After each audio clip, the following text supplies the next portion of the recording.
Hi everyone, I'm IndyCar Dad and this is the IndyCar Dad Podcast. I read and watch everything IndyCar and then I try to summarize it for you quickly. So usually I say IndyCar news in 5 minutes, but today's a very special day and we'll probably go over time. And the reason it's a special day is because the new IndyCar was just announced. It's called the IR28 for IndyCar Racer and 2028. So it's not Marcus Ericsson's personal car. It's just the IR28. The prior one was the DW12, originally the IR12, but DW12, and that was 2012. So it's been 16 years since we got a new car, and we're pretty excited about it. It's also the first time that I'll use graphic images in my podcast. So you got to bear with me. I hope this goes well. Here's a photo montage of the IR28. So we can see some things here. For clockwise on the left, we're going to talk about that rear wing and the attenuator you see below it. We're also going to talk about some of the cleaner things about the new car.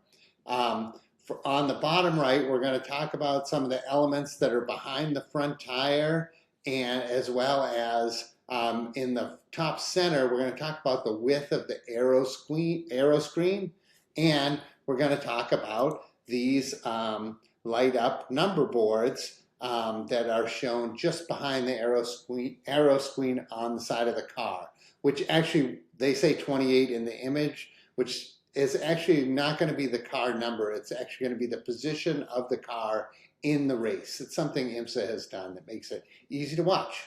So let's talk about some other elements of the car. There's been a few announcements and I want to go through them all. First, let's look at DW12, and we'll look right in this area, dead center, right where the aero screen ends. The car was narrow and the aero screen is wide, so you ended up with this really unresolved surface here. You got like a bunch of things going on. It's just sloppy, messy, and not very aerodynamic. So when you compare that to the new car, you'll see that the new car is all integrated, nice and smooth, and they use that space to put that number board that's going to be there. So I like that about it. Let's also, we can look at the floor of this is a DW12. We're going to look at the floor here, and from what I understand, I'm not privy to it. I'm not an engineer. Oh, I'm an engineer, but I'm not an engineer in IndyCar. But from what I understand, a lot of the aero in the car, the underbody aero, is at the rear of the car, and the current car has struggled for front aero. And for the new car, you'll see that there's some elements that move the floor further forward and then put an element behind the front wheels that also might give some front aero as well. The mirrors are new as well. Here's what the new mirror looks like. I'm not exactly sure why it looks like this. It looks quite heavily designed. And there's a new intake there's the mirrors again, and there's a new intake for the aero screen. So I think that looks really good. So I don't know if you know this, but there's new engines coming. They move up from 2.2 liters to 2.4 liters. So that's going to be kind of neat. So we're going to get some more power. Also, they announced today that the hybrid unit's going to not only have more storage, like they said 14 times more storage, but it's also going to have twice as much power. So you get double the power and you'll get it for a longer period of time. So that might allow people to bank like a few laps worth of hybrid. Like if you're stuck behind someone for a few laps, you could bank a few laps worth of hybrid and then you could use it on a series of straightaways after a series of corners. Whereas the current system, you deplete it almost immediately. So you're really not left with a lot of advantage you could get over a single lap. So I really like that change as well. On the technical side, they're moving away from the supercapacitor thing and they're going to a battery system, so they're changing suppliers. I think everybody would probably like that. The supercapacitor thing was a little out there and it might have caused some problems. So, another thing is the new car will be 100 pounds lighter than the old car.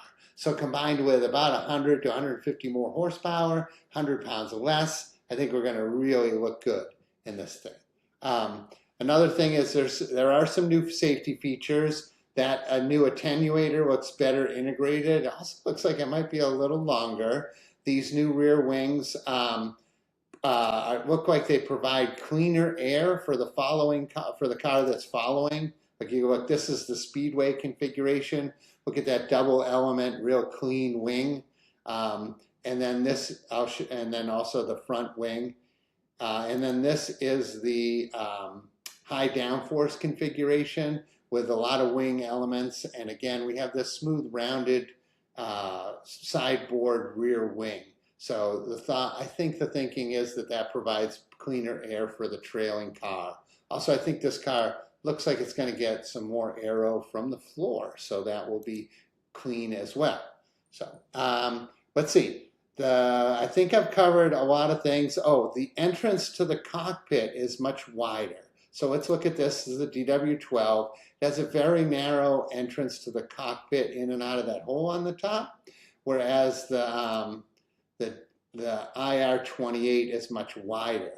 They've talked about having more side impact protection in the new car, and that, in your car, side impact protection is in the doors, way at the outside. But in a race car, usually all that protective thing is in that cell that the driver sits in. So I think we're going to deal with a wider protective area for the driver to be in, and I think that's going to protect our favorite drivers and the drivers we don't like, protect our IndyCar drivers. So that's very important. And I wanted to see if I've got everything. I took some notes over here. Rounded wings. Yeah, I think that's kind of it. I mean, there's big changes in the suspension architecture. And there is something in IndyCar. It was eliminated from Formula One that they use called an Inerter, I-N-E-R-T-E-R, and an Inerter. And an Inerter is a device that makes it feel like there's more inertia in the suspension system without adding mass. It is, to get technical on you, it is a shock absorber. Shock absorbers work on the velocity of the movement of the wheel, and an inerter acts upon the change in the velocity of the wheel. Why do you use an inerter? You use an inerter to counteract the effect of the tire squeezing. And tires make up a good part of the spring rate of an IndyCar suspension. So if you're going around a track, the car can actually bounce, even if the suspension is perfectly fine. The car can bounce on that tire and upset the chassis.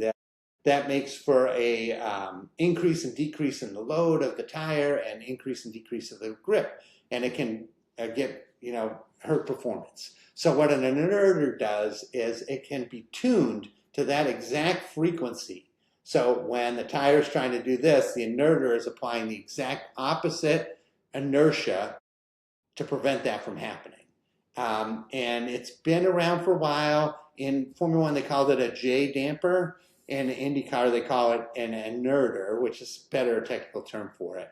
In Formula One, it was outlawed. In IndyCar, it's been used by some of the top teams. But inerters are hard to make and they're hard to develop. That's why teams like Penske and Andretti and some others, it's one reason why they have better setups than some of the other teams. Well, everybody's getting front and rear inerters and the new architecture. Now, I saw some people discussing online that everyone will have the same suspension, but I didn't see that in the official press release. I think everyone's just getting the same architecture, which might make it closer to a spec series, but there might still be ways that you can develop that. And certainly, all of the settings that you can enact on a suspension system are highly varied, especially when you add in this third sort of damper element to each end. So look for teams that have better development drivers to do better work. Better engineers are going to be able to tune this system in better ways. So I think that's really exciting.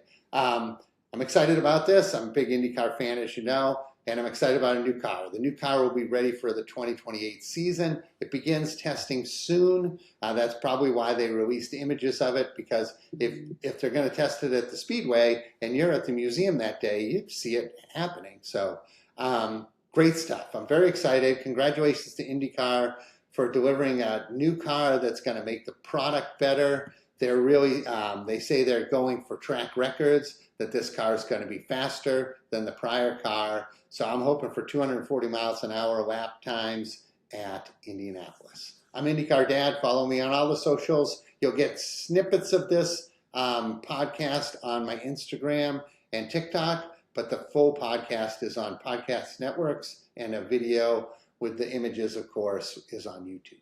Thanks, everyone.